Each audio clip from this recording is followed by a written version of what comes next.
Romy, please keep yourself on mute because the recording has started. Joining other? I would request Sunil to keep Romy on mute, please. Romy, please keep yourself on mute. Yeah. Because the recording has started. Okay. So we will be starting with a small tech briefing, which I will be giving for the ease of understanding for the audience. What we will tell them is that we have kept them on an audio and video mute mode so that they can listen to the program and see to the program without any hitch. And after that, we will also tell them that if anybody has any question, they can just write it down in the chat box and we will take it from there and try to answer back to them. After that, I will request Captain S.B. Mazumdar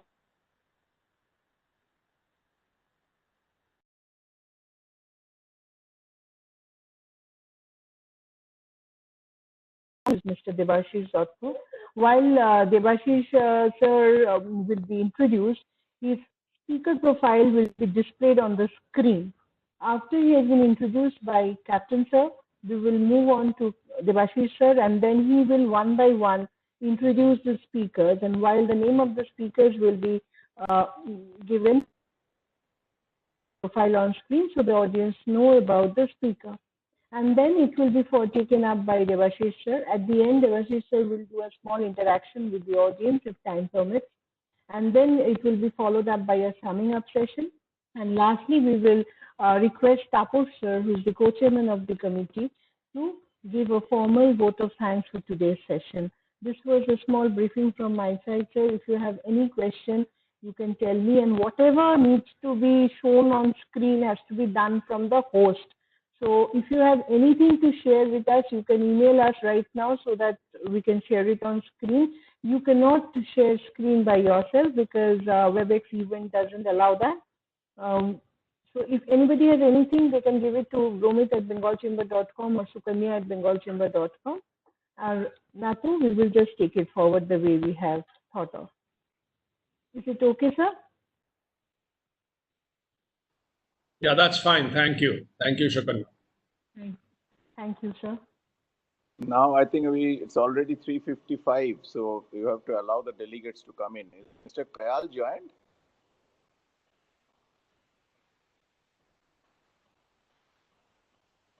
Has Mr. Kayal joined? No, sir, he has not joined. Romit is following up.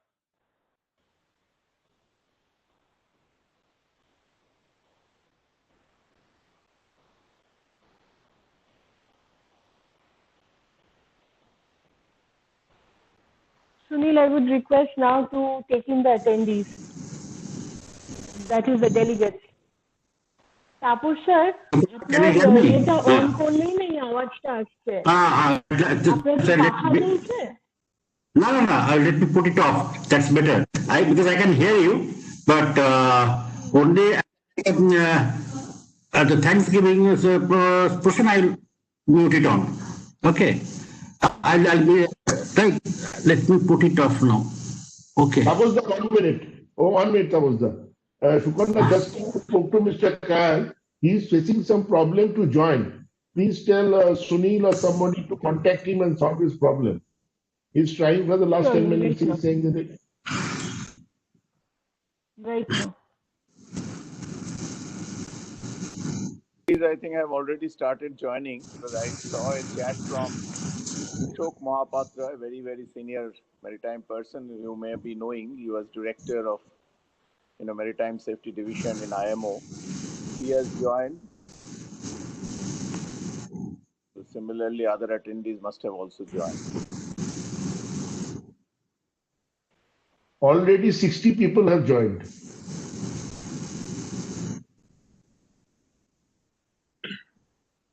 My screen is showing 72. Yeah.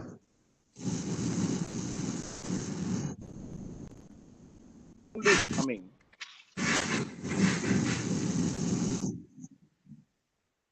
Is coming.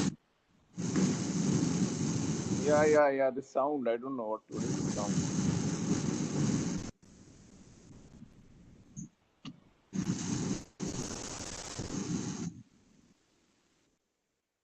This technical hitch is really an issue because sometimes it is irritating also that you speak and then you are disturbed by this technical issue, because there is some sound which are coming like he, like some airy things are going on somewhere.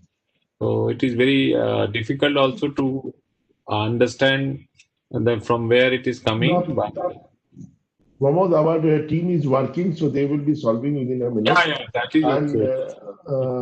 welcome, Mr. Kayal. You have already joined. Mr. Kayal, good evening. You please unmute yourself.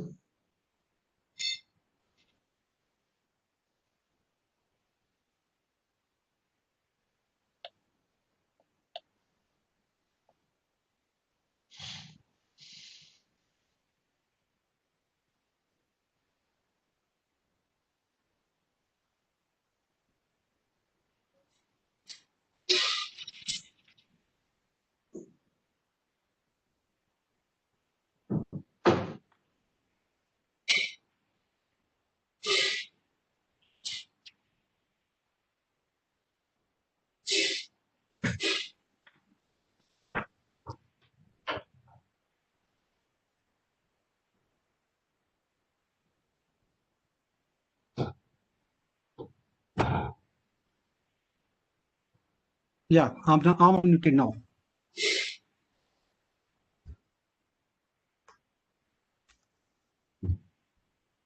Welcome, Mr.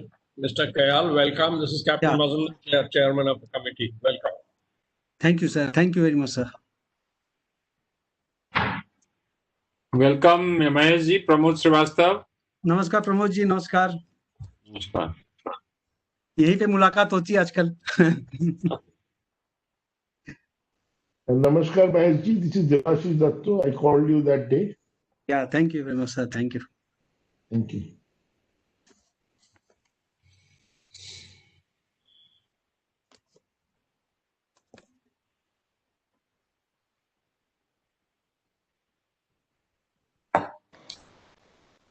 So it's already 4 o'clock. With all of your kind permission, can we start our today's session? I think go ahead, let's start, because people will continuously keep joining. Thank you.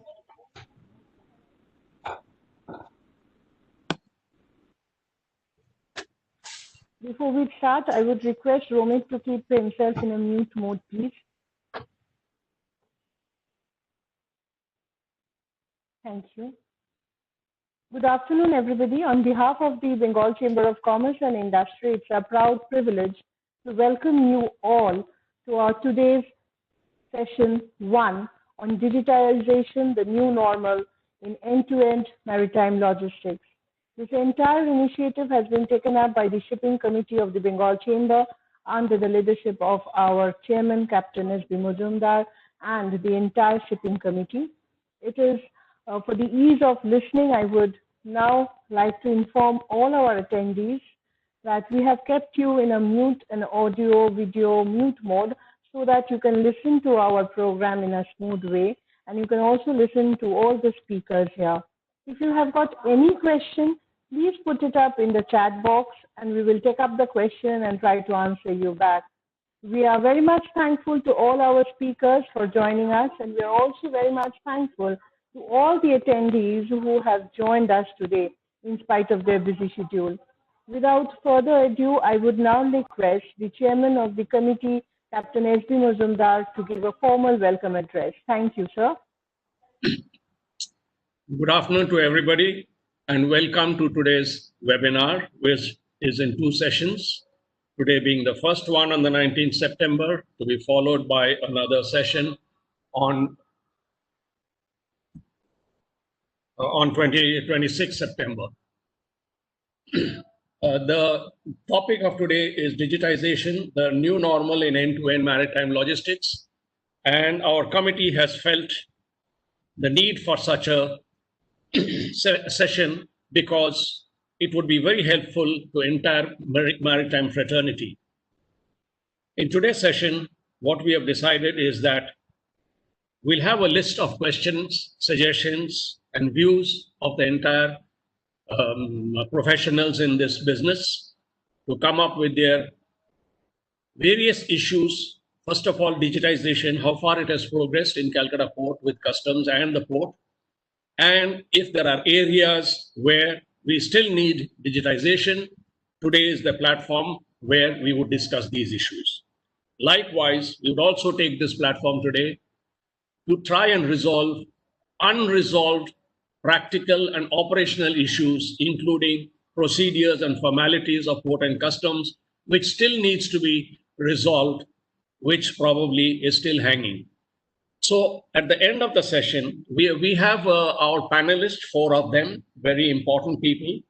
Mr. Adendu Jain, he's Maersk Line Bombay. Mr. Samir Shah, who was to join, he has been replaced by Mr. Ramakrishnan from the same fraternity, forwarding and clearing. We have Mr. Pramod Srivastav, which I'm sure everybody knows. He operates a very important ICD in Calcutta, in West Bengal, that is in Durgapur. And we have Mr. Mahesh Kayal. He is a very important exporter and importer.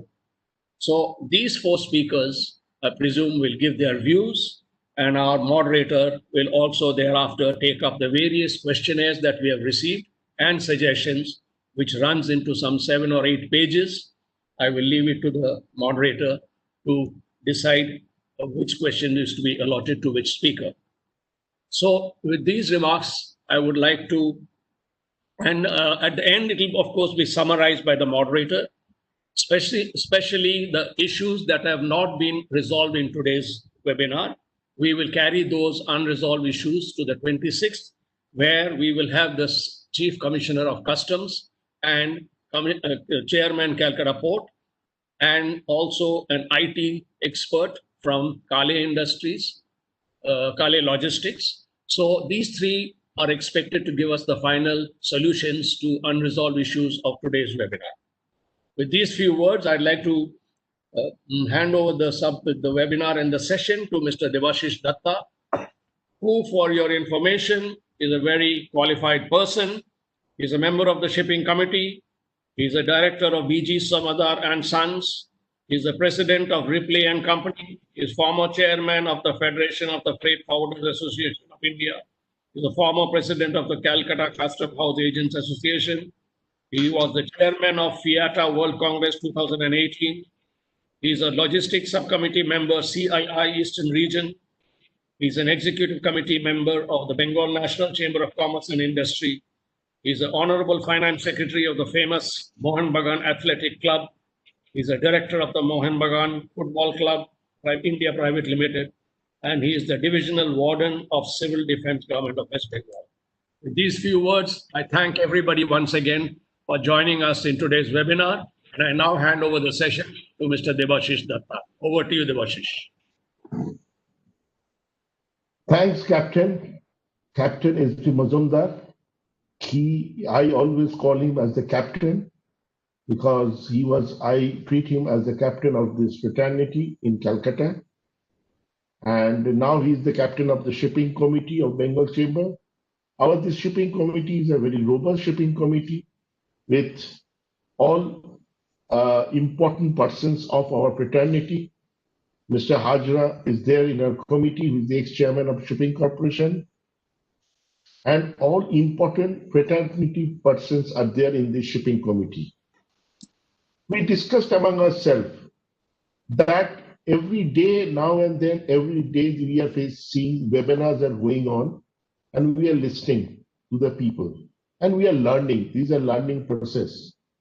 Because in this period of life, we are facing a hard time, and we are thinking how to go forward. And this is as fast as we can learn, we will survive. This is now a fight of survival we are going on. In this situation, the shipping committee decided that we will be holding this webinar. We will discuss the problems and try to find out the solutions. And then we thought that we will go to the main 4 segment people, one from the shipping lines, one from the CHA freight forwarding, one from the CFS ICDs, and the person who is bringing the cargo or sending the cargo, the importer or the exporter, from their side. And we are fortunate to get four very, very important people of this fourth segment.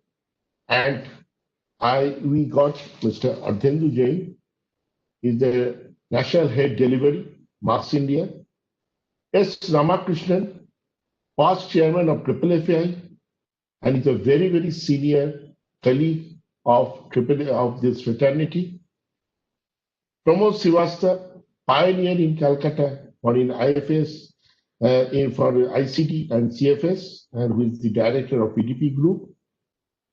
And Mr. Mahesh Chandrakal, very senior person, is the key partner of Motix India, and is a very senior person and very known person in the import-export trade. Now, I will request with Mr. Ardhendu Jain, he is the head of delivery, Marks India, for India, Sri Lanka, and Bangladesh. He is a very experienced person with 18 years of experience in the shipping and logistics field. I will now request Mr. Ardhendu Jain to give an introductory speech of our topic, which is digitization, the new normal in end-to-end maritime logistics. Mr. Jain, now it is up to you. Thanks, Mr. Datta, and thanks to the Bengal Chamber of Commerce to give me this opportunity for participating in this very, informative session. And I'm sure by end of it, we would definitely have some constructive discussions and have good learning there. To start with, when we talk about logistics, it has got three parts to it. One is the physical movement, handling or storage of goods, cargo or containers, the actual physical movement of the documents, and third is the information flow. If you really look at it, if any of these three is not happening as per plan, we have a bottleneck, and which for business is a cost. And if we look into the ongoing pandemic, it actually reinforced the importance of all of these. And we have seen situations where at times cargo worth millions of dollars got stuck due to lack of documentation.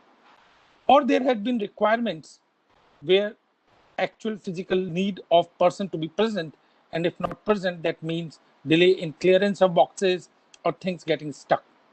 There have been times where organizations have not been able to take informed decisions because of lack of visibility of their supply chain, of cargo on water, of cargo in warehouses, and things like that. Basically, it has reinforced the need for digitization and has fast-tracked adoption of the digital tools by both service providers and the users. And I would say that it has actually started the disruptive transformation. As an example, at Maersk, we saw almost a 10-fold jump in customers accessing our spot freight platform during the quarter of April to June. We have seen regulatory bodies fast-tracking a lot of initiatives which had not seen that pace. A lot of relaxations happened. A lot of paper actually have become redundant, which are not needed anymore. So these are disruptions, and a lot of disruptions for positivity. The logistics solutions provider came up with solutions which actually avoided physical contacts, virtual counters, paperless motions, and all of those things have started. If we look at a very macro point of view, digitization is a must for Indian economy to weather future supply chain disruptions by bringing in higher productivity and efficiencies. And in fact, it would be one of the key contributors in terms of bridging the gap of the current share of logistics, which is about 14 to 15% in the Indian GDP context, as compared to 5-6% when we looked at the developed economies. So digitization, is it a new normal? Yes. And it is here to stay. And organizations have also started to adapt to the new normal. If we want our supply chains to be robust, competitive, and be able to meet the business needs, these things are must. I would say things like electronic bill of lading, or EDOs, e-forms, e-shipping bills, e-payments, e-certificate of origins, letter of credits, and things like that are no more things which are up the value chain, but these are something which have become basic hygiene to the business. Because doing business without these is actually exposing yourself to the cost and the uncertainties. And the service providers and the users are both adapting to it. If you look at from a shipping perspective, then shipping lines have actually geared a lot on a lot of these tools by supporting the trade, by having a lot of these tools being available online and at the click of your mouse at your office. Yes, there is a lot more to be done. And for doing that, all the stakeholders have to come together. Because let's look at it. If we are able to solve a part of the supply chain, that's not going to resolve the issue. It has to be end-to-end supply chain, just like the topic of this webinar, that unless we plug it in full, the benefits of that would not be realized by the users to the fullest extent as we want. So yes, the journey has started, and I'm sure as we progress towards it, we would definitely be able to digitize it end to end for the full benefit of it. And I would say that India has already started to take the leap towards things like blockchain, towards things like API integrations, the digitally negotiable trade documents, and the day is not far when we will be able to utilize the full benefits of it. So thanks, and with that, I give it back to Mr. Datta. Thank you, Mr. Jain. Now I will request our senior colleague, Mr. S. Ramakrishnan. He is the past chairman of FFI, and he is in this trade for more than 3.5 decades. He is the chairman and managing director of Balaji Maritime Private Limited, having pan-India office. He closely interacts with the custom, DigiSystem, and DGFT, apart from other ministries. Actually, he stays in Delhi, but he has got experience all over India, all ports. And because he stays in Delhi, he has got everyday interconnection or connections with the custom, DigiSystem, the board. So he has got a vast knowledge, and we are really welcoming Mr. Ramakrishnan for agreeing in this very short time. And we are really obliged for that. Now, Mr. Ramakrishnan, I will request you for a 5 minutes introductory speech.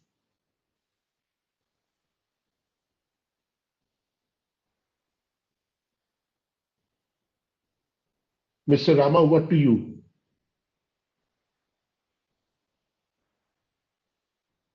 Mr. Rama, please unmute yourself. Yeah. Sorry.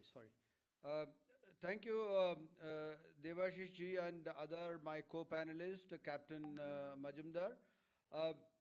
It's really a pleasure for me, as I told Mr. Debashish, I am at his beck and call because apart from he's my dear friend, he's also... So Ramakrishna, you're not audible at all. Can you hear me now? Yes, much better. Okay. Thank you. Thank you so much. Apart from my 35 years of experience into the field, it is time for me to give back to the industry.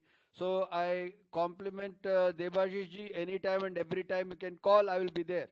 So be rest assured about it. Now, what Mr. Jain told about the disruption of the technology, to be very honest with you, are we ahead of the government or government is ahead of us in the technology? Is a basic question which we need to ask, as we are all from the various industry bodies and from the import exim trade and shipping company and importers and exporters. Obviously today the most of the initiative which is taken by the government is far ahead than us, especially for the exim trade. Tomorrow, that is day after tomorrow on 21st, they are coming with a certificate of origin this is called as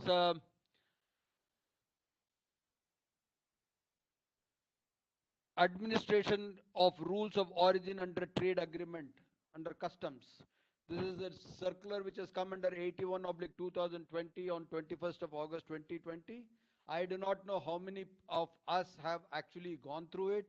This is a process by which the import industry, the exim industry which we are going to import, we have to be really careful while applying for the certificate of origin benefit with the for the customs duty. I am making this point very specifically before any other point is that there will be more disruption if we do not give the data properly to the government in the e-Sanchit. If you really go through that annexures, if you see the form 1, which is the important aspect which need to be taken from the importer, which will actually give various rules of origin and percentage of indigenization at the exporting country, though they have the raw material and other things have been imported. Anyway, this is the most important thing which I would like to convey to the entire people here. But I would be talking more on the SCMTR and faceless also. Now, on the faceless, if you really see that the government has come out with the concept of taking the consignment from one location to the other location in terms of assessment and finalization of the bills of entry, similar thing will come into also the shipping bills.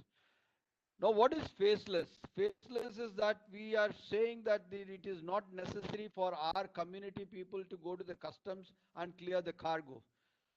It is all going to be absolutely a digitized mechanism. They are also contemplating that they have already formed a group of people who would be attending to various bills of entry as per the chapters. You know, we have 99 chapters in the customs tariff. There are expertise.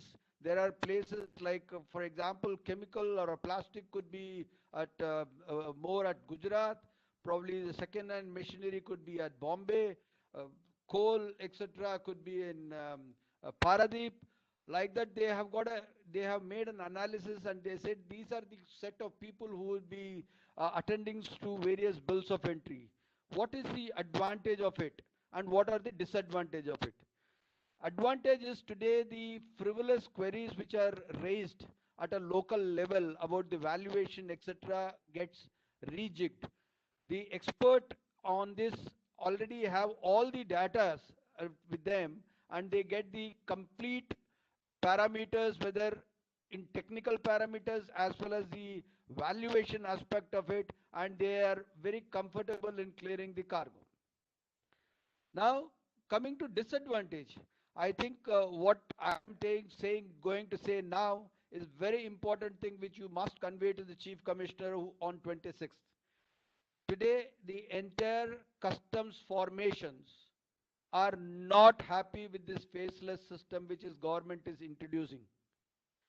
They are, for one reason or the other, they raise various objections, and it is very difficult for us as a custom broker to really locate the place from where the queries have come and reply back. Of course, the government in their circular, their 40/2/2020, for the people who are joining, please note down 40/2020, dated 4th September 20, they have given a very extensive manner what are the resolutions in case of difficulties.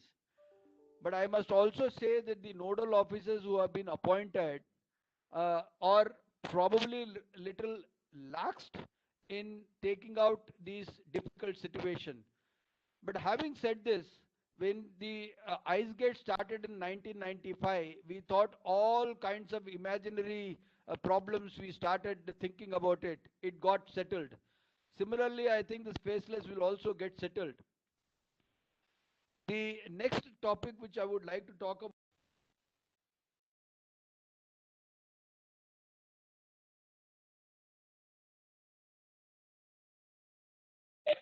Rama, you are again muted. Rama, unmute yourself, please.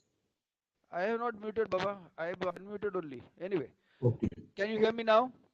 Yeah. Okay. The SCMTR is another big factor which is going to make a digital, right from the what Mr. Jain said, right from the previous port to our Indian port till the clearance of the cargo and sending back the containers and the export also, the entire thing has been digitized. Not only that, they have also digitized the crews also. The people who are the crew who are going out of this vessel, and when with all their passport details, etc., etc. So SCMTR is another big factor which is going to be end-to-end solution. It is going to be very helpful.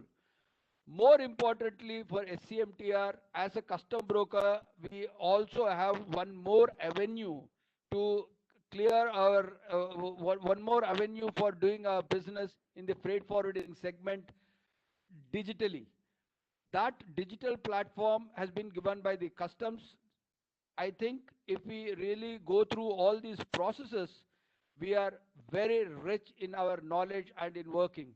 I think I will come back to you whenever there is questions about all these three topics on SCMTR, faceless, and country of origin.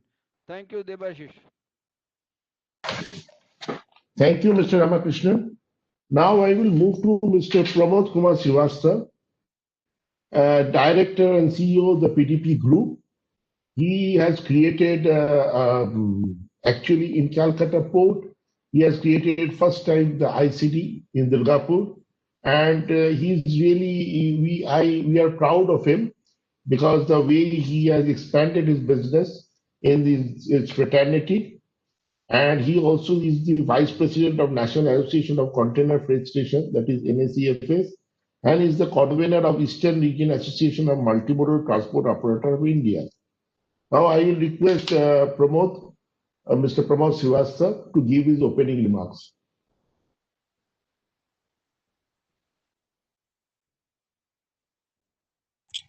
Good evening to all of you. First of all, I like to take the privilege to thanks Bengal Chamber of Commerce and Industries and Captain Muzumdar, Devashish Datta, who has given me this opportunity for giving brief experience, because this subject of digitalization is very near and dear to me, because I was the person who in 2000, when I was a FFI member, I used to head the committee of EDI that time. So I was very happy that this subject has been chosen by BCCI, and I will try to address the few of the local issues which I feel that important, and if these issues which are taken out from the details what we have gathered, and as well as we have found out that trade will be benefited if it is there. So first of all, thank you again, and let me start with saying that digital infrastructure of Kolkata and Haldia are developing in separate ways. First of all, it is to be integrated, because this is an important issue where we are finding that lot of initiative has been taken by Kolkata Port Trust, and it is under digitalization, but we found out that few of the system which is prevail at Haldia, few of the system which has been adopted by Calcutta are different. So with this situation happening, I have to just make the submission that if the study to be made out in such a way that there has to be a same company or some sort of similarity of working can be developed, because we do suppose for entry of the trucks and trailers, there are RFID system in Kolkata which is recently introduced, and it was successfully very good system, and it was running very nice. But we find that Haldia it is different. So why it is so different? So that is my one of the point which I feel that it is to be taken up when the Port Trust people are there, and they should reply back what are the reason for it and what are the issues are there. We have also find out that the billing system which is adopted in Haldia, which is not accessible to the people here. So it is to be again, we have to get it through emails, and that also is not again any query, then again long process for solve. system in Haldia is time consuming, not digitally efficient. Because I make this statement because we found out that digital in Haldia are going slow, and but few of the items are digital in a silo manner. So that need to be addressed too. The one of the very important things we have observed, which has been shared from the BCCI about this TU limits, the PCS system, because there is a VGM weight, there is a gross weight column. Why the gross weight column is required? Because VGM is the final weight of the containers, and with this situation, what is happening that the shipping line sometimes calculate the weight of the containers without knowing the actual weight of the cargo, and they declare it, and then the people who work it, they have to run pillar to post for changing it with the shipping line. So I feel that the system of VGM weight only to be filled up, that will be better system, and we all have to also educate ourselves to make the thing easier for everyone, because we cannot say that VGM is a declaration given later stage, but it can be given accurately by the exporter very easily. Now there is a total delivery system which has been adopted in Calcutta port, but there is no system where SRO is coming directly to the system. It is not coming to us. Although we file all the papers in pay the charges online, but SRO we need to go to the officer concerned, and then it takes 2.5 hours to get the generation of SRO, and then they punch it out, and then we get the approval for getting the SRO number. This need to be worked out. Removal of duplication of work. There are many situations where the signatures are required only. Why signatures are required when there is no requirement? So we have a study on the working that there are 3 to 4 signatures which can be easily avoided in a delivery of a consignment as well as for entry of the exports, which is not required at all. This is also causing delay overall, and then the person has to go physically for pursuing, and then it is to be done in a manner. Now, coming to the custom, there are various charges which Devashish probably has pointed out in his observation. The few of the charges which are there, OT fee, PO booking, these are to be paid manually in custom house. So these are the things which can be easily paid digitally, and there has to be a system. If customs feel that this can be developed in the association help, that any association can come forward for these help, but these are the very important thing because it's time consuming. Let me tell you, recently NACFS has developed one software called UCC software. We are pursuing with custom for 4 years. And I will be very happy to tell you that now all success story has come after 4 years. But it is a continuous process by us. And recently there are a huge number of NOC which has come only with one order of Commissioner Mr. Wagh, who has given that if any files are kept pending in their system for more than 30 days, it is to be deemed to have approved.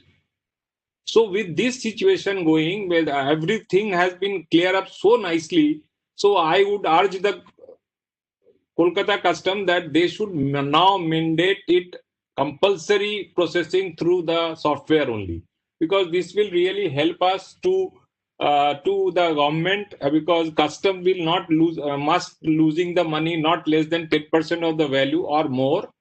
But it can be easily, the software uncleared cargo can be sold out very quickly, and it is highly efficient, reduced paperwork, efficient handling inquiries, shipment approval, all in one platform. So this is going to be very useful.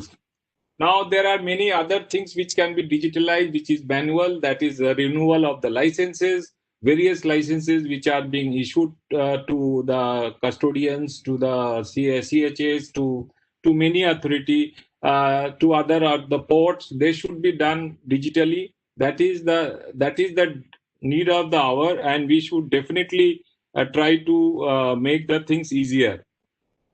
Calcutta has become a transshipment port. You can say that Calcutta is now sending consignments from Krishnapatnam, from other location. And now for getting the ETP, the logistic provider has to run in pillar to post basis. That ETP is to be generated, and first of all, whose responsibility? Why CHA is to do this work free of cost? Because the charges which is required some service to be done, because ETP is filed only manual way in the custom house.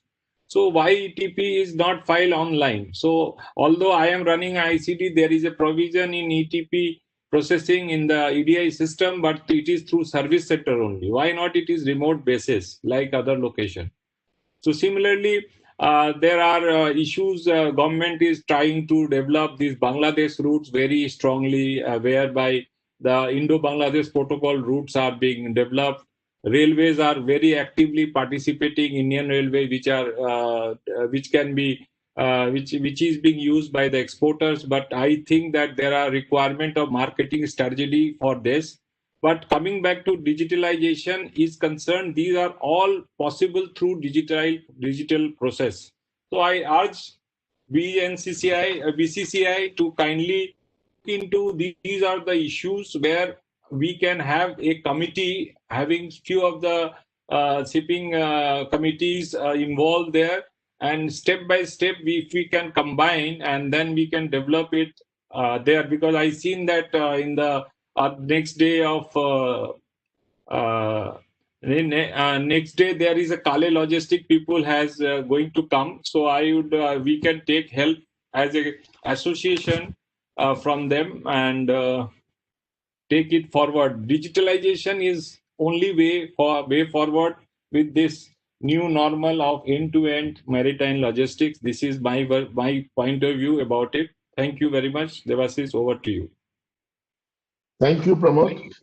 Now I will move it to Mr. Mahesh Chandra Kayal. He established Motex India, and he's one of the Motex India is one of the 3-star export house and the largest exporter of ferroalloy. He's a very experienced and senior guy in importer as an importer as well as an exporter. Now he is the vice president of FIO. Federation of Indian Export Organization, and now I will request Mr. Mahesh Kayal to give his introductory speech. Sir, my request is that what you are wanting from us, because all we are discussing is for you, for the importers and exporters. So now, how we can give you the service, that what is your requirement, that we want to know from you in your 5 minutes, because in the interaction we will interact more in this introductory speech. If you can highlight that part. Over to you, sir.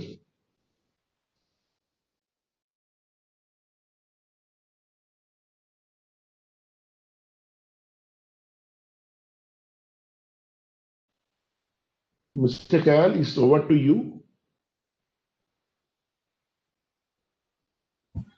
Yeah.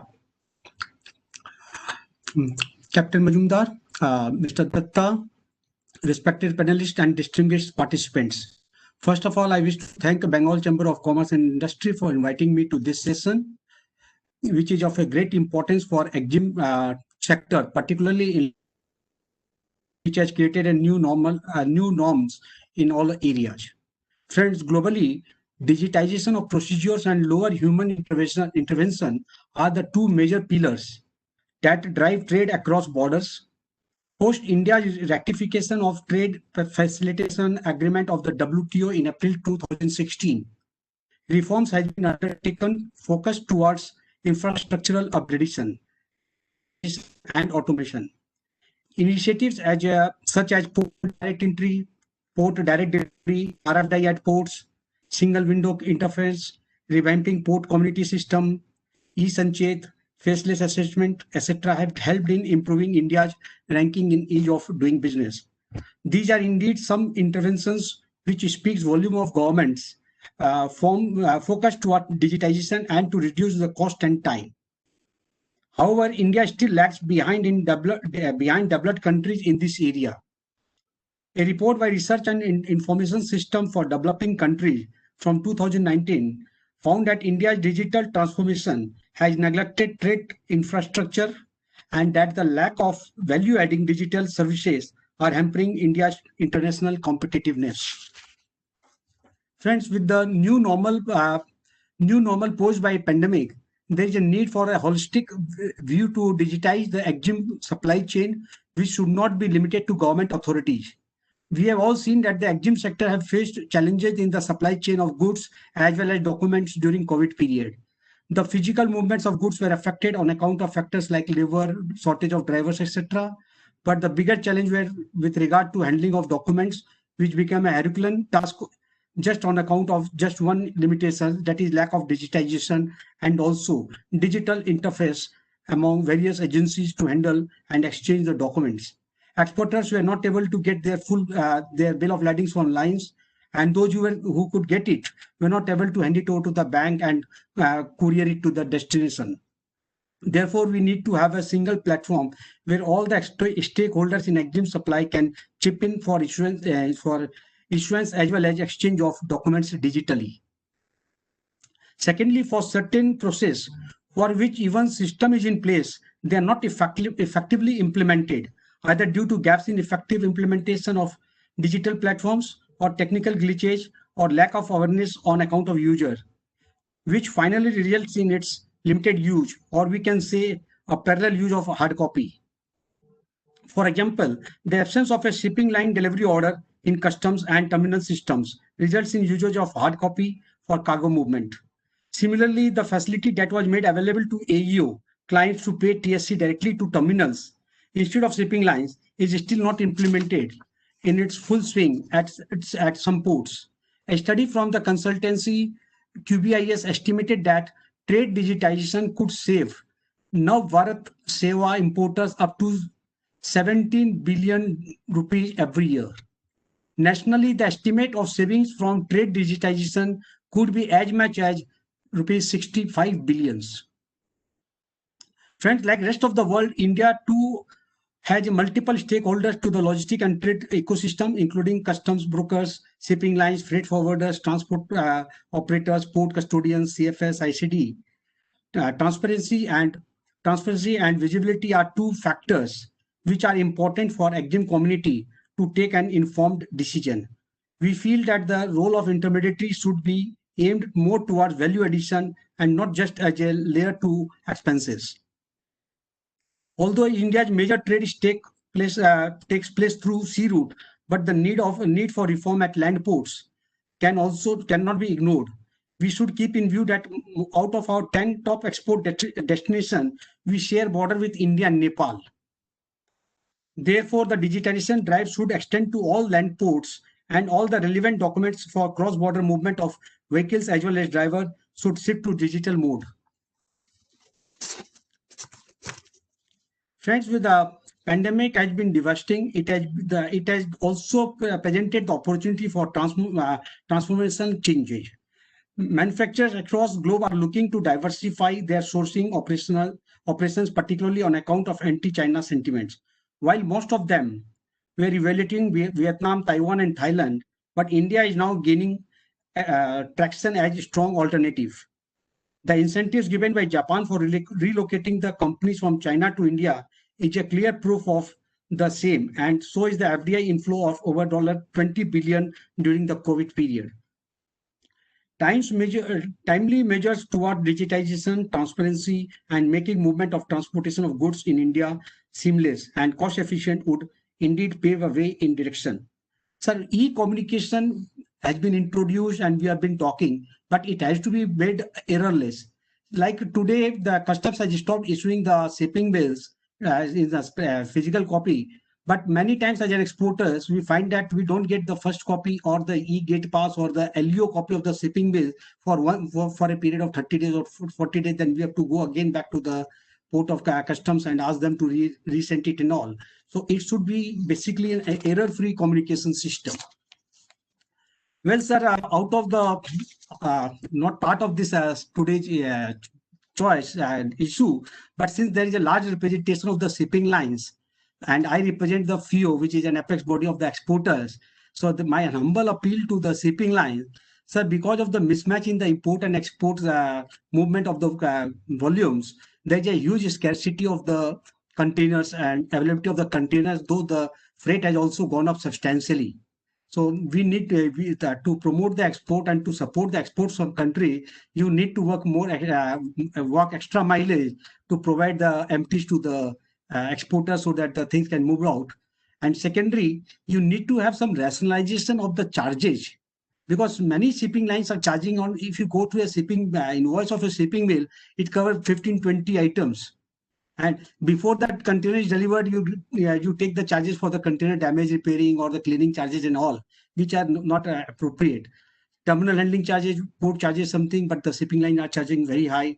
And the most important is the exchange rate, which you charging card rate, which is almost about 2.5 to 3% over the interbank rate. And as an importer, exporter, or any business house, we always work with the banks at IBR with a 1 paisa margin. But here we have to pay, importer has to pay 3% extra to the shipping lines. So this is one area which exporters are always looking toward the shipping lines for their support and cooperation. And without your support and cooperation, EXIM trade cannot move, sir. With these few words, I would like to close my. Thank you, sir. Thank you, Mr. Kayal. First of all, we will move to the interaction session. But before that, what you have said just now, Mr. Kayal, in the beginning also I told that we all are working actually for you, because if importer and exporter is not there, then what we will do?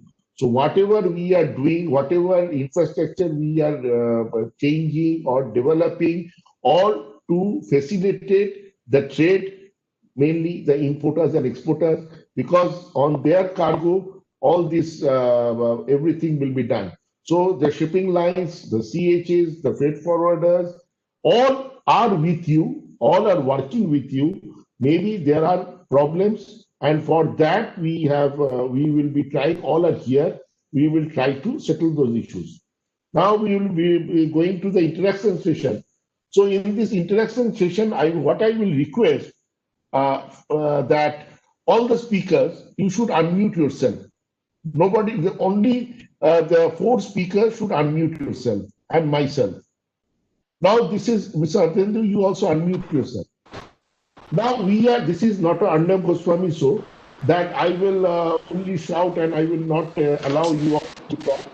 But here what I want, that I will put questions or we will discuss, and in between also one can come. But we should not talk together, so many people. We can put some hand raise and I will give you the opportunity that you can come. But it is not that only one is talking. I don't want like that. We will all talk and we will try to get out the solution. Now, let me start with Mr. Jain. Everyone is looking for EBL. When we will get that? Everyone will want to know, because the EBL is the only solution in this shipping trade. Because otherwise this hard copy is going on and on and on. Whatever digitization is coming, without EBL, the digitization will be 100% proof. So when we will be getting the EBL? So Mr. Datta, on the EBL side, because this is one document which, like what you said, today the EBL has been there to the extent that customers can print the bill of lading at their office, but still that document has to be physically transferred from one party to another when it is getting negotiated. And to move it digitally is definitely something which we as shipping lines and as trade bodies would like to have. But to do that, where it would take some more time is it has to be acknowledged and accepted by the financial institutions, by the regulatory bodies, and all the stakeholders who are part of that bill of lading. So bill of lading is a very important document which establishes multiple roles and moves from multiple parties, and all the parties in that chain once agree to the EBL as the acceptable document, then this movement would become and will become an acceptable norm. Mr. Jain, 1 minute. Mr. Jain, 1 minute. What we always do, we are expecting only from the government. But we all, I am not telling you only, we all, ourselves, shipping lines, CHAs, all we are telling this customs has to do, this port has to do. But when it comes to us, we are saying it will take time. It have to. But when it will be happen? Because without EBL, digitization cannot be done. It cannot move. So what is the solution? See, in fact, I think Mr. Ramakrishnan has mentioned that government is slightly ahead in all of these things. And if I am not wrong, about 2 months back, Indian government has actually said that they would like to see EBL as part of an acceptable document. So I think it is still the financial institutions and bodies across where the acceptance has to start. What I can share is that EBL as a trial and as a concept has been tried now few times. We, in fact, as Maersk also had recently done a trial of EBL as a document to transfer goods from one place to another. So it's matter of time, Mr. Datta, as the other stakeholders get ready, and this also becomes a more foolproof concept. This would be, if you ask me, I think like the users, everybody, every stakeholder is waiting for something this to become an acceptable norm across the trade. Yes, Rama, you want to say something? I concur with Mr. Jain, but at the same time, what is important today is there are various stakeholders who do not work on a letter of credit or a DA, DP terms, but there are various stakeholders who are the exporters as well as the recipient of the document at the other end. It is their own companies. At least that is the location where we start doing this. Now, more importantly, if you want the Reserve Bank of India to accept these norms, the shipping lines have to come with a foolproof system by which the documentation, acceptability at the other location and their receipt of the document and discharge of the consignment also need to be reported back to the Government of India. That lacuna still continues. So once we start getting into that kind of a mode and presentation given to the Reserve Bank, I think at least non-LC documents can be started with. Mr. Jain, your comment? Yeah. And you are saying something, Mr. Datta. Yeah, I want to know your comment on this, what Rama said. So, like I said, see, different shipping lines are on different steps of this journey. But for this document to be accepted, it's not only limited to the one side of the trade. It has to be accepted at all sides of the trade, which would mean that if India is an exporter, then it should be also an acceptable document on the country of import. But like what Mr. Ramakrishna said, these things can start in steps. And I think, like what he mentioned, definitely where we would see the first success to come is where we don't need financial institutions in between. And already to some good extent, a lot of these things can already be simplified. For example, as shipping lines, there are other options as well which are available today. And most of the shipping lines have offered that. For example, if you can surrender your documents in this country, then you don't really need to transfer the documents to the other end. Something as simple as a Seaway bill of lading. So there are options available without the 100% EBL form as well, where the simplistic trades, where you don't really need a institution in between or a negotiable letter of credit in between, can also be done. But definitely, I think as things move, the simplified versions where you need a lesser number of stakeholders would be first to go live. Now let's move to Mr. Ramakrishnan. As you are a customs broker, now customs is not here, so you are representing the customs. And the relationship you have got with the customs board and the DGFT. Now, my question, what people have said also there are a lot of questions in this regard, that we are paying the duty online. But the other charges, the PO fees, the amendment charges, other charges, the small charges, we have to go manually, we have to pay the charges. Why? When duty can be paid online, why these charges cannot be paid online? I think it is not correct to say we cannot pay online. We are paying online.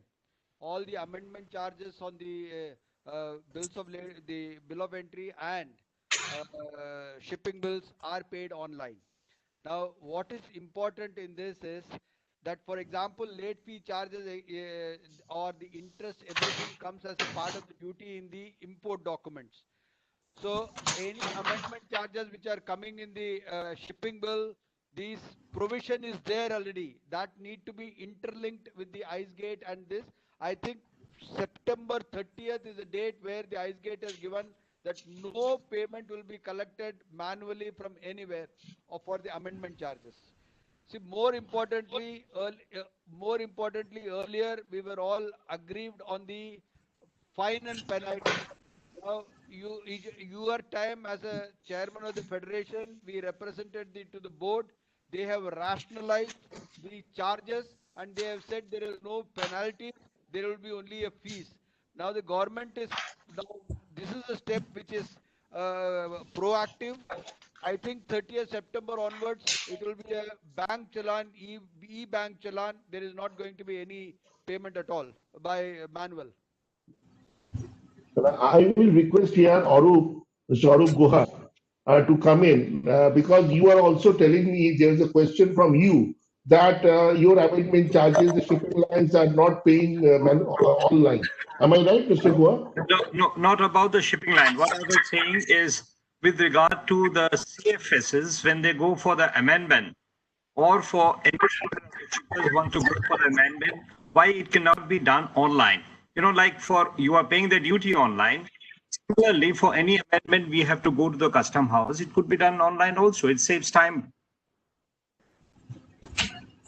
No, I think, Mr. Guha, more importantly, are you able to do the amendment online?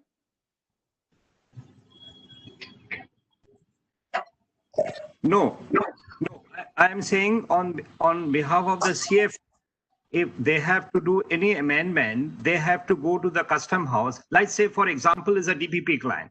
Now he doesn't take the container within that free period of time, and it has to move to the CFS. Now, when he's moving to the CFS has to go to the custom house to do the amendment because in the IGM, it's not being filed.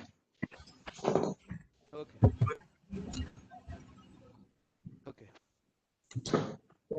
Pramod, please come. Dada, 1 second. I just also want to say to what Mr. Khyal talked about the shipping bill not available to the custom broker or to the exporter online.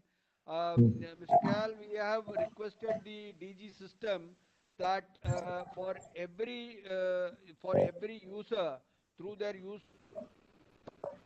there will be an icon on the ICE gate system itself where you should be able to put the shipping bill number and date, and you should be able to retrieve the document any number of times. Now, since it is coming on a PDF, similar processes also they are working on, where many a times for MEES, it does not go to the DGFT site. So that also facility is being given to the exporters. I think your apprehension about not receiving and getting delayed will get automated on this. More importantly, it is for the shipping company and the custodian that if it is not even received, the physical copy is not received, it does not matter. All they need to do is go to the IceGate website and see whether it has been already Leo has been given in the terms of exports. If the Leo has been given, then the Leo message also goes to the custodian. Based on that, the custodian can move the cargo to the port and port can always load the cargo. There are no issues about it. Similarly, on the imports as well, if the custodian always gets that out of charge message, based on the out of charge message and the e-delivery order which is given by the shipping company, you are given the delivery order. This is going all across. If it is not happening in Calcutta, I am sure the team will take care of it and have this resolved. I thought I can explain to you this. Thank you very much. We need to check this. Just to tell Mr. Guha that in Calcutta there is no till now we don't have the policy of the direct delivery service. So custom is creating a working on it, and we are going to have this DPD policy like JNCH. It is there. Similarly, there will be no amendment required now.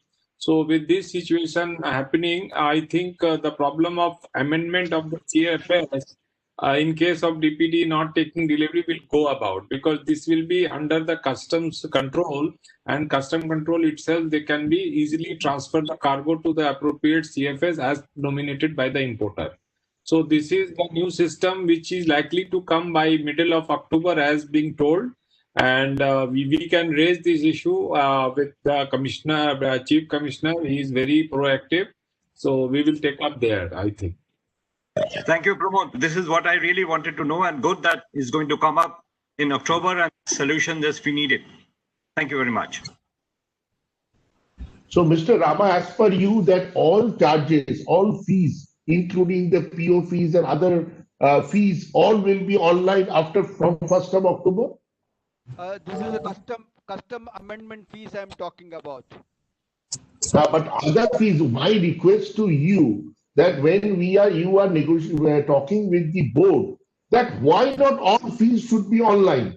Why the people has to go, the CBs has to go to the custom house to deposit the fees, any kind of fees, whether it is a preventive fees or amendment fees, any kind of fees. When duty is being paid online, then why we are talking of digitization. So digitization, this is a very important part. Why the fees are not paid online? I entirely agree to your concept, but how are you going to link that fees with the shipping bill or the the bill of entry is the thing which we need to do. For example, earlier PGAs you had to give the demand draft. Now all the PGAs are online. You pay through the bank transfer, which is also there working. The ICE Gate is working, that giving another facility that you can also pay through the custom system as well. So I think days are not very far away, but I'm surely I will take it up with the DG system. We are for MOT charges or any custodian charges which is related to the customs need to be paid through the ICE Gate. For that they can give similar to what they are doing about the shipping bill transfer. They can give an icon there where we can select ourselves the fees what we want to pay. The fee structures are already concluded.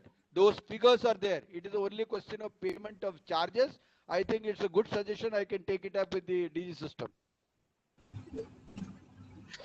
Another very important point is coming up, that the submission of various bonds, the pumping guarantees, bank guarantees, all is happening manually.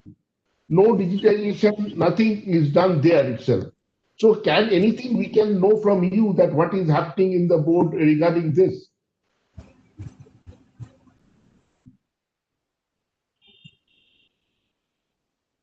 Mr. Rama. Mr. Rama, can you hear me? I couldn't hear anything. What is that? Now you can hear me? Yes, I can. See, this is regarding, there are a lot of questions regarding submission of various bonds, yes, pumping guarantees, bank guarantees, all are happening manually. Regarding also the process of personal baggage document.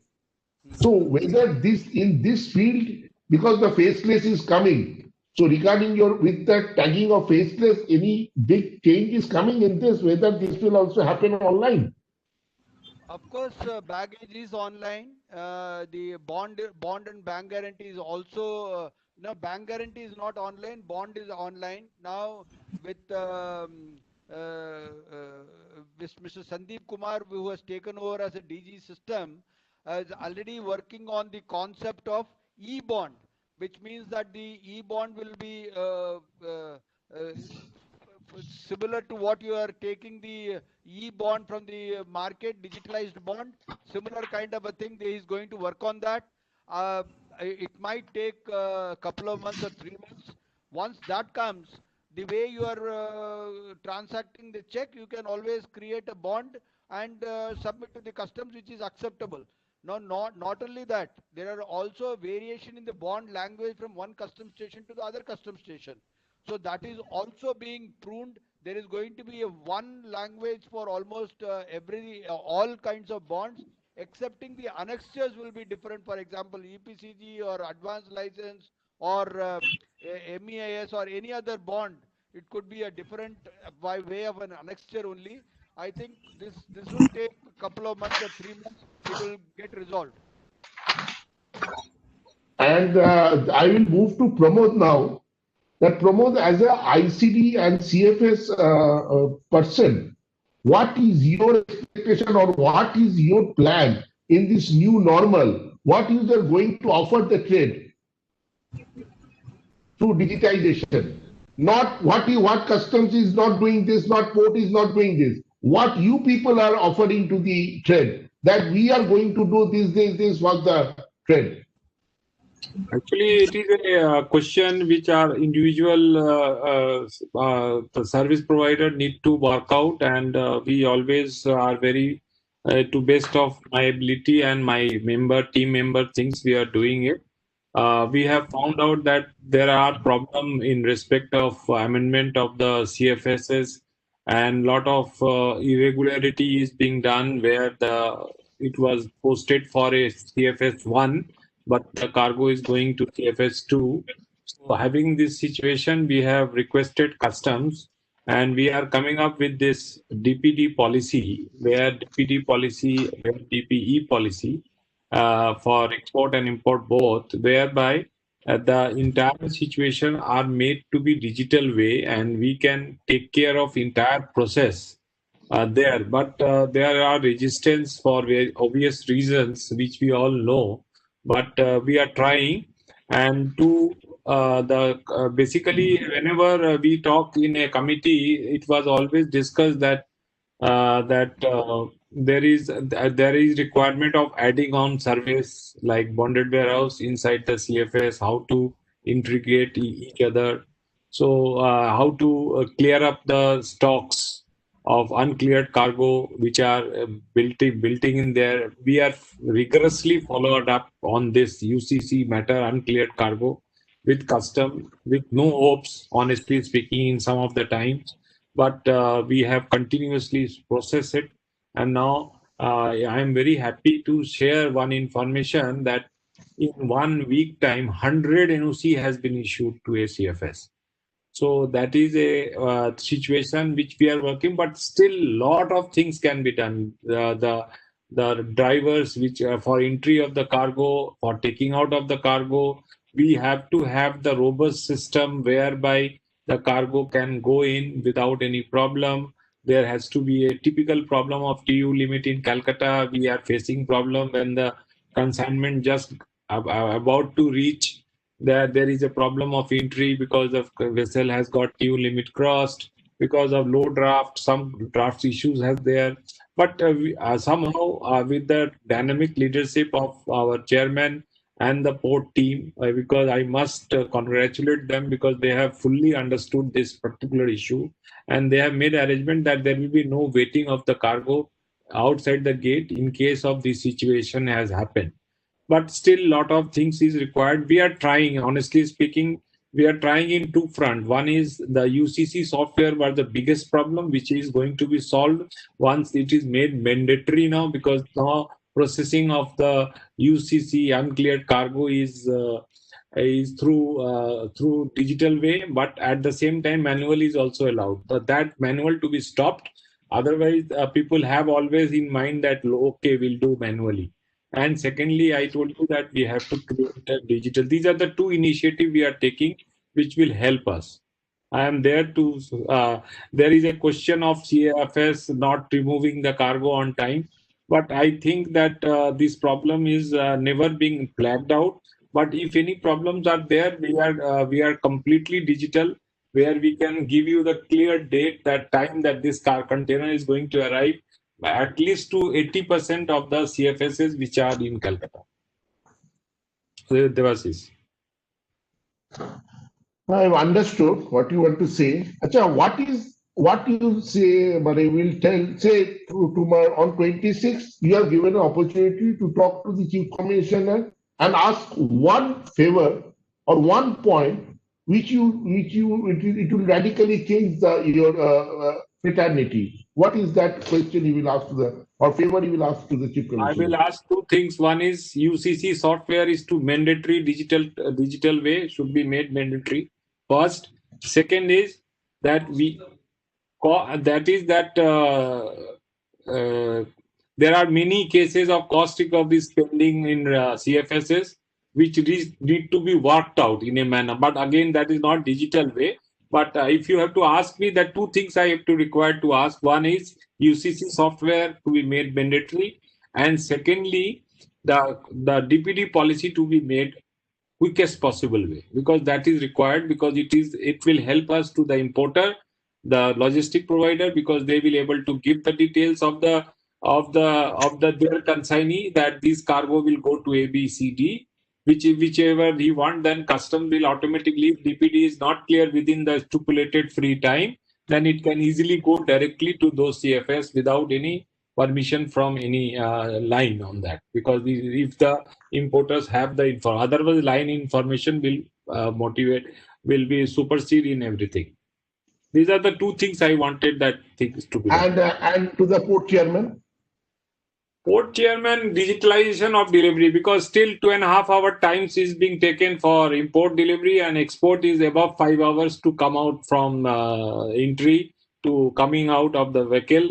That need to be addressed because turnaround time only will save our cost, which will ultimately go to the trade, because saving and previously when 2 years before we were doing 3.5 trip a day within the CFS area, but that has gone to one trip a day. So because of no entry, this and that, whatever, in the night we have limited time, but we can ask for the complete digital process, less manual intervention if it is at all required, because these are the less manual intervention and digital way of entry and exit of the imports, and it is some sort of digitalization to be worked out. We have offered them as a NSCFS that we will give you free software, let me do this completely thing, but resistance again stops chairman sahab.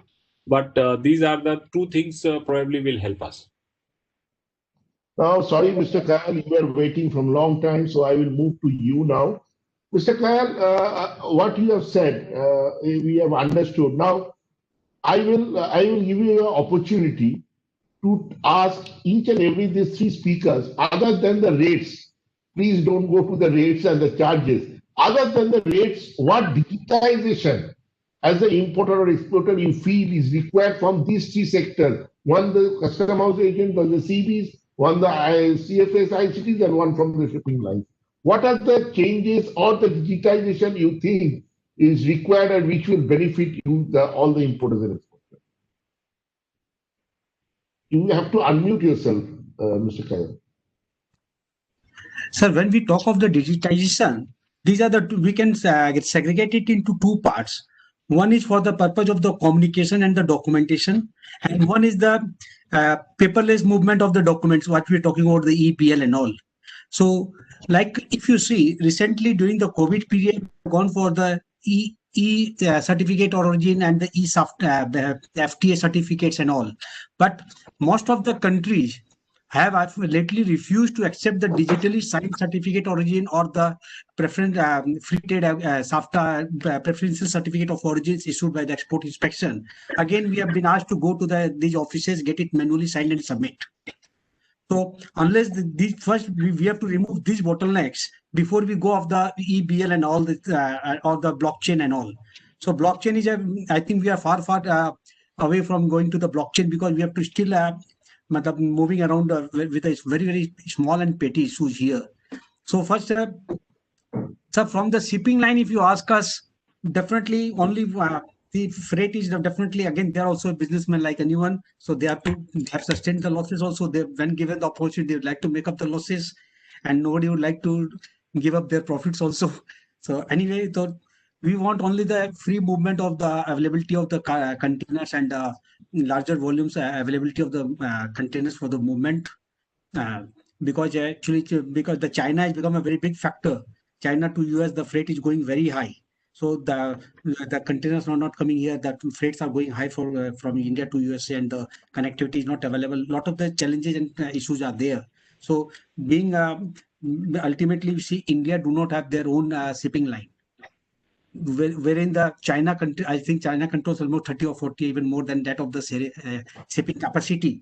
So you should also, being an part of established in India, should give that due preference and support to the Indian agim trade. From the customs, basically, see, one thing I would like to say, Eastern India is, in one way, we are very, very lucky and happy today that we have got one of the most efficient team in the customs as well as in the port. Mr. Agarwal is a very, very proactive person. You are absolutely right. Trade, and You are absolutely right. and we have seen the changes of the face of Calcutta Port face after Mr. Vinit Kumar has taken over the chairman. So that is a very good. That luck has at least supported us in one part. From the customs side, still what is happening? We need to have more trust factor. Even many export consignments are subject to the examination. I'll give you an example. Suppose, let's start with my case. If in the month of January you have made five examinations and no adverse observations are there, then gradually February, March, April, it should be reduced. And at a time when it comes, that you reduce the examinations to once in a quarter or once in 6 months. Definitely, based on the intelligence and informations, they have all the right, and we also supported that they should go for always checking and all. We don't encourage any wrongdoings. But in the normal course of business, this examination of the cargo is really becoming very big cost factor, as well as we lose the. I have understood, Mr. Kal. Rama wants to give some answer to it. Yes, Rama. Thank you. As far as the FTA, you take the mic little bit closer. Yeah. As regards to certificate of origin, Mr. Kal, the TFA has signed with, I think, 90 or 92 countries where the India is also a signatory. By the month of June, each country's certificate of origin will be digitally available at the other country, including the verification of signatures. The Ministry of Commerce has already worked on this. Today, I don't know about the Bengal Chamber of Commerce. Here, PhD Chamber of Commerce, you also have started issuing the digitally signed certificate of origin, especially in the SAFTA area where those are acceptable. I am not too sure if you are talking about Europe or US. That will come under FTA, TFA agreement somewhere in June. It should get concluded. I am not there to speak on behalf of the government, but I have interaction with all these people, so therefore I am privy to the information that things are improving. Probably we also have to think that what all we can contribute to the government for ease of doing business. Sir, you have rightly said FIO, EPC and many Chamber of Commerce have started issuing the certificate of origin, but still many countries are asking for the manually signed, because that is also mentioned in the letter of credit. Secondary, countries like Vietnam and Japan, we have to get the this preferential certificate signed by the Export Inspection Agency in this thing. So we know, we have been talking to the Commerce Ministry. They are in the process, and hopefully, as you have said rightly, very soon this will become globally. Actually, it has to come effective globally. Everybody has to sign, so that then only things can move. We sign digitally, they don't accept. If they send the digitally signed, we don't accept. Like during the COVID, the customs have accepted the FTAs issued by the photocopies of the FTAs were accepted by the customs under some indemnity and all. So that was a great support. So this should be converted into a permanent affair. TFA is a world customs organization who are doing this, and 92 or 96, I might be wrong in figure, it is over 90, that they have already signed the agreement, and from June it should start, which means that all the country under whosoever are the member of World Custom Organization, predominantly Japan, US, Europe, and SAFTA and AFTA countries are already a signatory to it.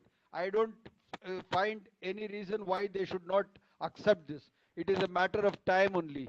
And we will have another session to say that what to do now, everything is digitalized. And Mr. Datta, coming back to the customs, if any export or import consignment is subject to the inspection, examination, that should be carried out at the port itself. Port has enough area available, so they can. That they are saying that the paucity of space, they are saying the paucity of space, and they have to move it to the CFS. No, Because sir. Actually, sir, I had a personally for my personal cargo, I had a talk with Chairman Port, and we have spoken to the customs also. In Haldia, they have given allotted an area. In Calcutta Port also, they have said that okay, you can examine over here. There was one one side is there. I think it was belonging to. I don't recall. So actually, the port has enough area to offer to the customs where the examinations can be carried out. Because you see, if you move anything out of to another place, again it is adding to the cost and everything, time and cost, and again all these hurdles are there. So we have to be. Rahul, you want to react to this? I think the concept itself is incorrect. The port is meant for only the cargo, temporarily keeping that cargo there for the imports and export. You see, let us understand one thing. The demurrage charges, what you would be incurring at the port will be humongous. If you are looking for a cargo to be examined there, and they also have to give you a rate, very concessional rate, and also the officers' availability, the custom officials' availability there for doing such a job is actually not practical. That is how the concept of CFS had started. CFS, there are locations where 4 or 5 CFS are scattered by few of the officers. So the conduciveness of bringing it to out of the port is actually more economical for you, and the cost will also be reduced substantially.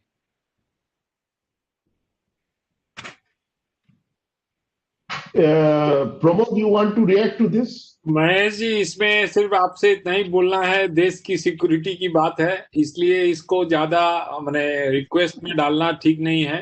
आपका कहना बिल्कुल जायज है कि आपका ये जो मैंने whatever situation comes that we have to suddenly we get the information that this is subject to examination, and that is a big problem when the vessel is sailing, you lose exports and all that. Other than for that purposes, there are always cooperation is there from the custom house. I don't want to say more than this, but definitely there are situations where this problem comes, but ये तो हम लोग के ये हम लोग किसी आदमी के हाथ में नहीं है. It is like the problem is lies with the system. System says that you have to examine this container. Now for that container, if you have to go to immediately, if you take a call and go, then it's okay. Otherwise, and for AEO customer, yes, there has to be some way. Because I feel that AEO have been deprived of, which I request Debashish, when he has opportunity to talk with Commissioner, Chief Commissioner, you must tell him that AEO version is dying out, is slowly dying out, because people is taking this AEO status as a mukut on your head, that something is going to be exempted to us, but nothing is exempted. You raised in various forum, but I request you to continue this request, because for the customer who are AEO, their cargo may be allowed to be examined inside the port. But again, there is a problem. I agree for the vessel sailing and all that. So this need to be worked out in a different way. CFS has to be prompted, and they should. Yeah, Pramod, I want to say one thing, that it was my point from long, and even I took it in the board. As because I became the first custom broker AEO in Kolkata, and you also was a AEO. My point is to the board that why people will be encouraged to become AEO. Yes. What they are getting extra. Only what you said, that I can write in my visiting card or in my advertisement the first AEO. Otherwise, myself and other CHs are all same. They were not recognized, and AEO has to be recognized. Like an AEO exporter and importer, what Mr. Kayal is saying, maybe this kind of favor is given to the AEO importer or exporter. See, then people will be then they will try to become AEO. Otherwise, there is no use of becoming AEO. Ramakrishna, you want to react to this because you are always a lawyer of the customs. So you want to react to this. No, I don't want to be the lawyer of the customs, but I just wanted to ask whether the containers are directly taken to the port bypassing the CFS at Calcutta? No, it is like that container which are coming for RFID seal, they have been brought into the customs, and after registration, it was found that there are one container which is required to subject to checking. And those one container need to be sent to CFS for examination. If it is coming through a system observation, through the EDI system observation, then it is to be sent to CFS for doing the examination. In that case, what happened? That out of 5 containers, 1 container has been identified to be examined, a specific container. Now that container, either he cannot ship all the 5 containers in that case, and he has to take back the container presently there is no system to the CFS, and then it is to be examined and brought back. That process takes not less than 24 hours. Which means that the containers are going directly to the port. Yes. Okay. Now I want to just give some information on this. Number one is that the examination were subject to the marks and numbers of the cargo. Okay. That could be in 4 containers, 5 containers, or in 1 container. On the federation's representation, what they have done is that they have started, that will start shortly, that at the time of goods registration, on the SCMTR I'm talking about, goods registration, we should be able to actually pinpoint what number to what number the cargo is there in each containers. If it is a 10% examination will come, 10% will the examination will come on random basis for 1 container only. Number 1. Number 2, we have also said at the gate entry should be taken for the purpose of goods registration, and the message would go to the ICE gate system, which will immediately revert back to say whether this is for examination or it is for a RMS. If it is an RMS, it directly goes to the vessel or to the location where it has to be stored. If it is to be examined, it comes to the CFS. More importantly, what you said for the AEO Tier 2 and Tier 3, they are looking for an exemption for information of Mr. Debashish Datta. I think they are working on that AEO custom brokers can only be working for AEO customers, which means the AEO customers cannot work with any other custom broker other than the AEO. Such rule is coming. So I must see a big smile on your face. Good. Now I will, Mr. Jain, you are quiet for a long time. Mr. Debamallo Das from GPS Clearing he wants a question for you. So I will request the host to connect him, and so he can ask the question. You can unmute Mr. Debamallo Das. Host, please unmute Debamallo Das. Yes, sir, we are in the process of unmuting. So he will be asking a question to Mr. Jain. Debamallo Das is now unmuted. Mr. Das, can you hear us?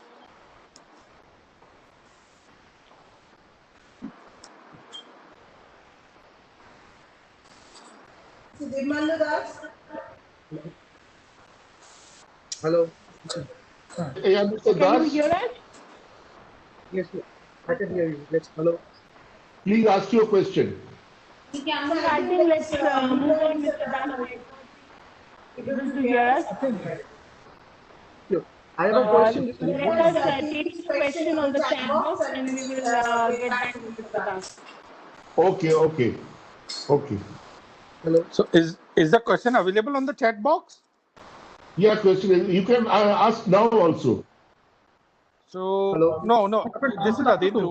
বললেন না আমি তো বলছি কিন্তু মানে কানেকশনে গন্ডগোল হচ্ছে একটু Romit, please mute yourself. Romit, please mute yourself. So now let us move because we are now in the finishing line is coming.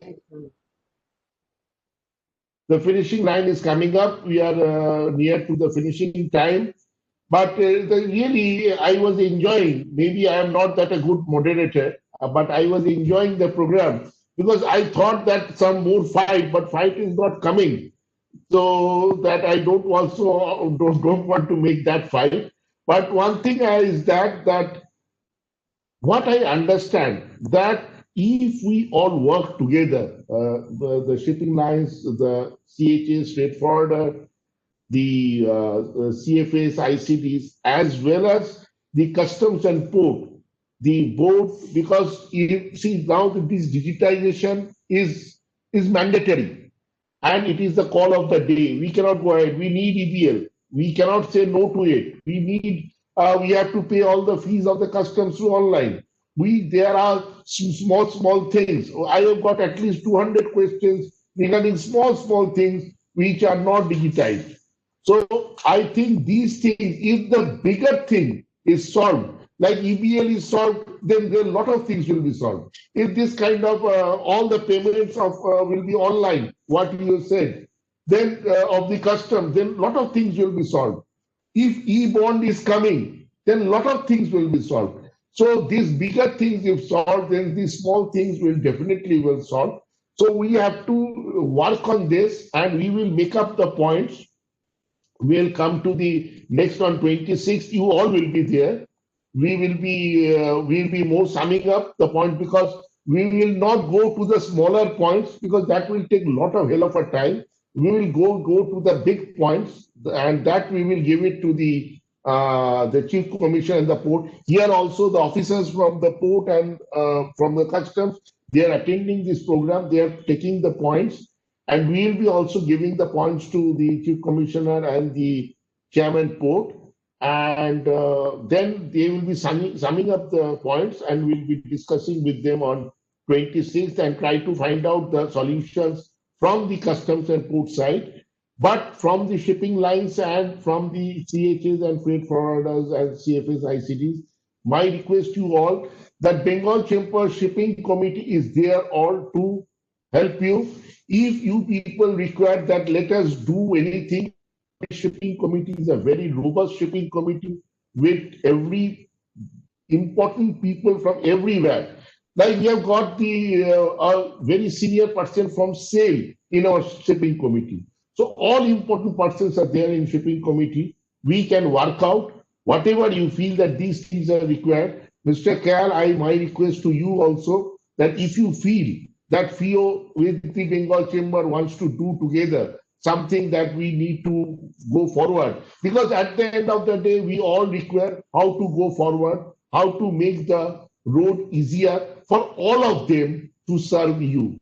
So in this situation, I more or less, this interaction was very good. You all are very knowledgeable person. And so I will now go to, and Mr. Hajra, you want to say something? You are putting your hand up. No. I never wanted to say something, but there were a couple of observations on the chat. I don't know whether you all noticed.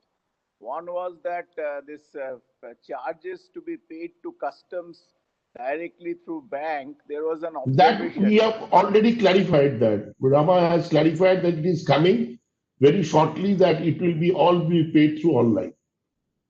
No, that's fine. But what the observation was that the banks unfortunately do not give the breakup to the customs about these individual payments, exactly from whom and for what account, and this because of that difficulty that customs find it difficult to accept the charges directly into their payment gateway. This is one observation which was there. So I thought Pramod want to highlight. Pramod, you want to highlight this issue? You have to unmute yourself, please. You have to I unmute. think after Mr. Hajra say, I will say something which will be Sir, carried out. regarding that this was bank issue, regarding this bank issue. No, not bank issue, not bank issue. So regarding the bank issue, let me give a little bit of highlight that this see, Rama, you can also help me out in this regard. That what my thing is that there are problems. Now this problem, government of India has to address because customs is also the Department of Finance and bank is also Department of Finance. So between the bank and customs, they have to address this issue at the end to digitize the whole movement. It has to be online through banks. Custom has to accept the money. So how they will address the issue, how the hard disk will be working, how the software will be working, that has to be between the bank and the customs. That the finance department, rather these two important departments, the banking and the custom, has to address and to come to a solution. Yes, Rama, you want to say something? I only want to say that billions of rupees transacted towards the custom duty. There, the every day in the midnight, the account gets tallied. This is a very small issue against the shipping bill or the bill of entry charges are paid. I don't think it will have any impact at all. It will have no issues at all because the for example, 0371 is for the custom duty. For all other charges, 0375 is the charges. So that does not actually accepting the fines and penalties, which are PP and RF, are a very different kind of a thing. Small fines and penalties, there is absolutely no problem. Mr. Rama, from this today's webinar, we the shipping company committee thought that this is a solution finding webinar. So my request is if you can follow up with the board and the DG system, and this payment, these small payments can be made into online, and this e-bond can be brought, then we are doing something to this webinar to find a solution. Please help the fraternity and try to follow up with the government as fast as possible. This can be solved. I will write a message by tonight and mark a copy to you, and you can circulate among your people. I will also give you 15, 16 suggestions on the faceless also, which you can take it up with the Chief Commissioner. Of course, I will be there on 26th as well. Thank you very much. Yes, Pramod, you want to say something? No, I just wanted to thought that since it is basically a session where the questions can be put up and then it is being forwarded to them and customs are listing, ports are listing on that basis, I was thinking that being a logistic provider, we have to, this is a process which required continuous improvement. What I suggest that if from the association, from the shipping committee of yours or others or other association also, if anything can be fraud and we bring it all the local issues, because basically this documentation of filing of the bond is there in the e-Sanchet already, but it is not implemented here. Like shipping line insisting here in Calcutta that we should always submit a individual bond for taking delivery orders, and they are not insisting upon that a annual bond is required. So these things need to be addressed in a manner. These are very petty issue. I can tell you that this is not a very big issue which cannot be solved, because we have to. Mr. Jain, you want to answer to this? What Pramod is saying? So, Mr. Pramod, at most of the ports, at least what I can confirm about Maersk is that we accept not only annual but lifetime bonds for import delivery, and we don't ask consignees to present a specific bond for each shipment. But definitely what I can recommend to you is that you can write to Container Shipping Line Association in case there are other peer groups from shipping lines who are not, having this facility, so they can impress upon them and see it can be extended across all shipping lines are able to extend the solution for the trade out there in Kolkata. Mr. Jain, I just want to react to it, not to be negative on what you have said. but CSLA with 34 members are not able to come out with one format of the bond. Yes. Leave alone everything. Now, number two is that, for example, your line, you are prepared to take national bond. The KMTC does not want any bond at all. CMT does not want any bond at all. There are shipping companies who take bond and the demand draft for the security, and they will not give the security for 3 months. But if you do not apply for within 15 days, they will reduce 5,000 rupees out of the security amount. So this matter is very complex. I think first, before even talking with the chambers, I would want CSLA, a small group of people with Captain Tiwari being very vocal and vociferous. I think you need to contain all the members and come out with one solution, which you should give it to the Bengal Chamber of Commerce, which will be a great gesture on your part. Mr. Jain, you please help us in this and find out a solution. Then this webinar will be really a successful webinar. That from this webinar we are trying to find out a solution. Thanks, Mr. Datta. In fact, standardization of document is something which has been under discussion, and it's one thing which would definitely not only for the users from a trade point of view, but for everybody. If we have one uniform way of standardized documents to be used, that's big help. But as I said that there are also member lines depending on how their principals are asking for the obligations and liabilities to be covered. There are at times situations where it may not. But what I could say is that definitely there is on that regard. Okay, thank you, Mr. Jain. The question just now I got from Demal Das. He's a customs broker. He is asking that we have to give the plot charges on behalf of the exporters. If it is going fully cashless, it will be ease of doing business. Any reaction from your side, Mr. Jain? Come again, Mr. Datta, I didn't got it fully. He is saying that the plot charges he is paying on behalf of the exporters, he's saying if it is going fully cashless. I also can't understand properly what is the meaning of cashless. He's saying he is talking how the plot charges will be. Maybe he's online. You want to pay the plot charges. That he's saying actually. I think, I can at least confirm about our company that we prefer to have all payments being done on an online platform by NEFT, RT. Yeah, I also pay in all the charges to plot charges also through online. I don't know what is. No, Devasish, just to tell you, there are few plots in Calcutta, in particular, who are preferring to have cash business. But I draw normally all the CFSs and all the registered plot people, they are collecting money on digital mode. Devasish, before you end, I wanted to make one small point once you permit me.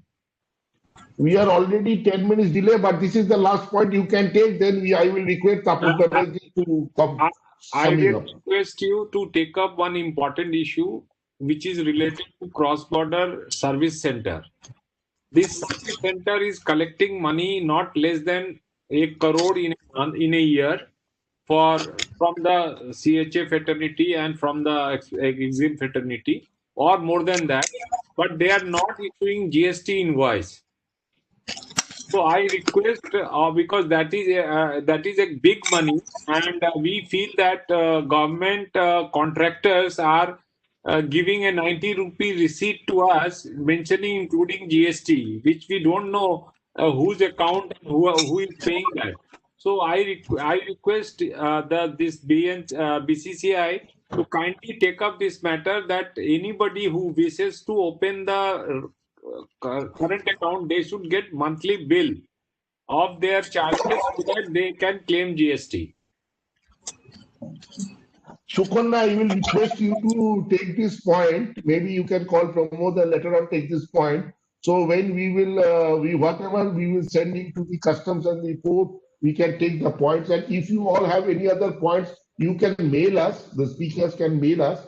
So we will sum it up but you should mail us by letters by tomorrow. then we can summing up this issue, and on Monday we can issue we can send the points to him. Monday we will send. Monday then by first hour, so that we have, Yeah, because yeah. we have to time up and. Yeah. So first now hour. I will request Mr. Banerjee, Taposh Banerjee, our committee member, shipping committee member, to summing up this today's webinar and give his closing remark. Thank you, Devashish. It's a proud privilege for me to give the vote of thanks on behalf of the Shipping Committee of the Bengal Chamber of Commerce and Industry. We had a wonderful session and it was quite an absorbing one. I do not know how the time passes away. It's just 1 hour 45 minutes and we just concentrated only on the computers. And everybody really spoke out their heart. Let me start by thanking Mr. Ardindu Jain. He really started in a very nice way, dividing the logistics in 3 parts and emphasizing that documentation is one of the important area, and it is by improvement in digitization we can really improve in the logistics sector. Mr. Ramakrishnan was extremely good in various issues. You have correctly said that perhaps he was an advocate of the government. He started whether we are ahead of in digitization, our government is ahead of digitization. That's true. The way the government is working on digitization, the private sector now needs to catch up. He also mentioned about SCMTR, faceless documentation, then regarding certificate of origin and other issues. I must thank Mr. Ramakrishnan for his excellent presentation. Then comes from Pramod Srivastava, old friend of ours. He was also part of shipping committee earlier.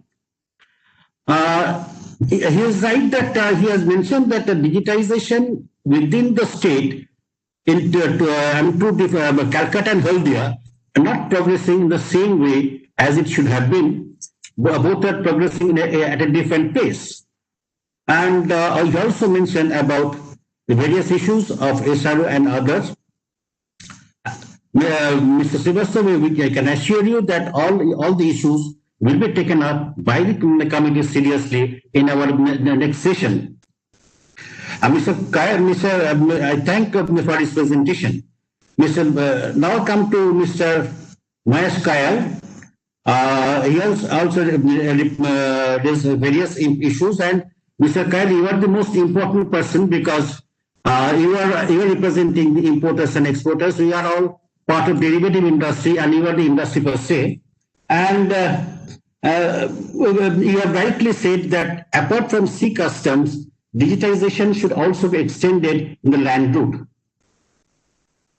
Immediately followed your initial interaction, we had a wonderful interaction on various issues raised by Devashish. And I must congratulate Devashish the way he has conducted this webinar. It is a fantastic moderation. Perhaps he should join Z also. He can start another profession. And then I must thank the sponsors. Without the support of the sponsors, obviously everybody will accept that we cannot organize this kind of event. So we must be thankful to the sponsors. I also want to thank our web partners, Mr. Sunil, team of VC Communication, for their support to conduct the seminar. And I'll be failing in my duty if I do not thank the Bengal Chamber Secretariat, particularly Ramit Sarkar and Sukarna Bose, for their valuable contribution to organize the seminar. Now today, being the weekend, I do not want to take much of your time and conclude the session. And once again, thank you. Thank each one of you. Thank you. Bye. Thank you very much. Thank you, all the speakers. We are leaving now from the meeting. Thanks. Thank you, sir. Thank you very much, sir. Thanks, everybody. Thank you. Bye. Thank you, everyone, and request all our attendees to join us again on 26th at 3:55 p.m. And we are really thankful to all our partners, the PDP Group, Victor Moses and Company, AQJ Shipping, Air Logistics, BGS Group, Century CFS, Everett India Private Limited, GSP Clearing Agency, Romet Resources Private Limited, Summit Alliance Port East, Gateway India Private Limited, Seahorse Ship Agencies Private Limited, and Yang Ming Line India Private Limited for their generous support in organizing this session. Thank you, everybody. And once again, we remind you, 26th of September, 3:55 p.m. WebEx. We shall share the link shortly. Thank you so much. Thank you.